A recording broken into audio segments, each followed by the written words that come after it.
कार्डको प्रयोग सम्बन्धी र यी कार्डका विशेषताहरू बताउन जाँदैछु। मसँग 3वटा कार्ड छ मेरो हातमा।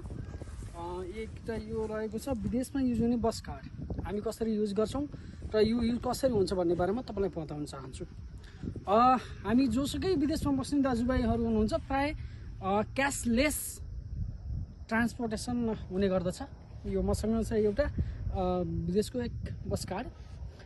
हामीले यसमा मिनिमम केही रकम यसमा जम्मा गर्छौँ र जम्मा गर्नुपर्ने हुन्छ। त्यसपछि प्रत्येक ट्रान्जिटमा पञ्च गरेर मात्रै र पञ्च आउट गरेर मात्रै बसमा चढ्ने वा झर्ने हुन्छ। यदि यसमा पैसाको रकम कम भयो अथवा कुनै त्रुटि भयो भने त्यहाँको बसको निकायद्वारा फाइन पनि पर्ने गर्दछ। यस्तै गरी हाम्रो देशमा पनि यस्तै बस कार्ड लागू गर्न सकियो भने अत्यन्तै सहज र क्यासलेस र अत्यन्त उपयोगी कार्यक्रम हुन सक्दछ। धन्यवाद।